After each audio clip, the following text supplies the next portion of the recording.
திருவாரூர் மாவட்டம் நன்னிலம் சட்டமன்ற தொகுதிக்குட்பட்ட மூலங்குடி கிராமத்தில் தமிழ்நாடு தலைகுனியாது பிரச்சாரத்தில் திமுக விளையாட்டு மேம்பாட்டு அணி செயலாளரும் மக்களவை உறுப்பினர் தயாநிதி மாறன் பங்கேற்று பேசியதாவது: அதிமுக எடப்பாடி பழனிசாமி, நாங்கள் உறுதி கூறுகிறோம், எந்த காலத்திலும் பாஜகவுடன் எந்த காலத்திலும் கூட்டணி வைக்க மாட்டோம் என தெரிவித்த நிலையில், கடந்த 2024 நாடாளுமன்ற தேர்தலில் எம்பி தேர்தலில் ஜெயிக்க வேண்டும் என அதிமுக பாஜக கூட்டணி அமைத்தது. ஆனால் தமிழகத்தின் தாய்மார்கள் ஒருவர் கூட அவர்களை நம்பவில்லை.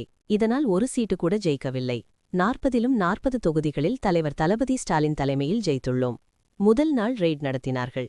மறுநாள் பாஜகவுடன் அதிமுக கூட்டணி வைத்தனர். அப்போது கூட்டணி வைக்க மாட்டோம் என சொன்னது குறித்து அது வேறவா என தெரிவித்தார். தற்போது மீண்டும் பாஜகவுடன் சேர்ந்து தமிழகத்திற்கு துரோகம் செய்ய எடப்பாடி பழனிசாமி துணிந்துள்ளார். இன்று டிடிவி தினகரனும் துரோகம் செய்தார். தற்போது எடப்பாடி பழனிசாமி, டிடிவி தினகரன் இருவரும் ஒரே மேடையில் கட்டிப்பிடித்துக் கொண்டுள்ளனர். சசிகலாவை மட்டும் சேர்த்துக் கொள்ளவில்லை.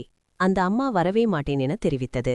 கடந்த சில தினங்களுக்கு முன்பு செய்தியாளர்களை சசிகலா சந்தித்தபோது எடப்பாடி பழனிசாமி பெயரை கூட சொல்ல மாட்டேன் என தெரிவித்தார். அப்படியென்றால் ஒரு பெண்ணிற்கு இவ்வளவு வெறுப்பு வருகிறது என்றால் அந்த அளவிற்கு ஈனத்தனமானவன் யாரென்றால் எடப்பாடி பழனிசாமி. தற்போது ஏன் பாஜக பின்பக்கமாக ஆட்சியை பிடிக்க வேண்டும்? ஏனென்றால் ஒரு இனத்தை அழிக்க வேண்டுமென்றால் அந்த இனம் பேசும் மொழியை அழிக்க வேண்டும். துரோகத்தை செய்யும் எடப்பாடி பழனிசாமி வேண்டுமா? நம்மை சரியான பாதையில் கொண்டு செல்லும் மு.க. ஸ்டாலின் ஆட்சி வேண்டுமா? ஒரு விரல் போதும். இன்னும் 50 நாட்களில் உதயசூரியன் சின்னத்தில் விரலை வையுங்கள். பீப் என்ற சத்தம் ஒலிக்கும். அது மோடிக்கு ஒரு கொட்டு, அமித்ஷாவிற்கும் ஒரு கொட்டு, துரோகி எடப்பாடி பழனிசாமிக்கும் ஒரு கொட்டு என பேசினார். முன்னதாக நன்னிலம் தனியார் திருமண அரங்கில் நன்னிலம் தொகுதி முக்கிய நிர்வாகிகள் சந்திப்பும் நடைபெற்றது.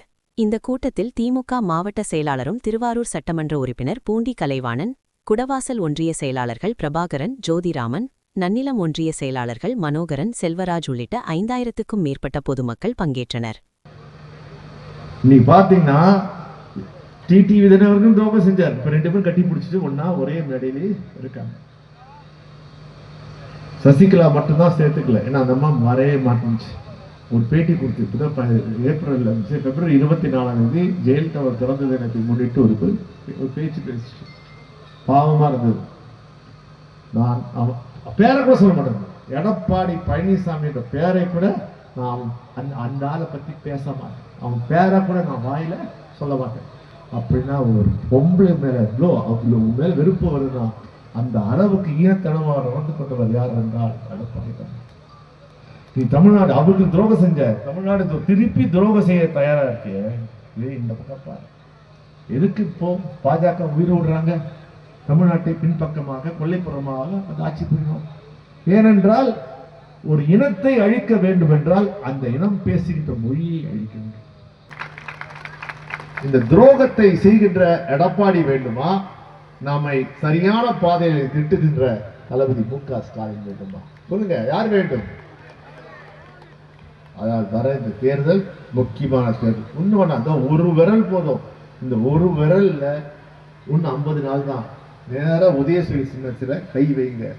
பீப் என்று ஒளி கேட்கும். அந்த ஒளி மோடிக்கும் ஒரு குட்டு, அமித்ஷாவுக்கு குட்டு, துரோகி எடப்பாடிக்கு ஒரு குட்டு என்று கூறி இறுதியாக நான் ஸ்டாலின் தொடரட்டும் என்பேன், நீங்கள் தமிழ்நாடு வெல்லட்டும் என்று சொல்லுவேன். சொல்லுவீங்களா? கேட்கல? ஸ்டாலின் தொடரட்டும். நன்றி, நன்றி, நன்றி.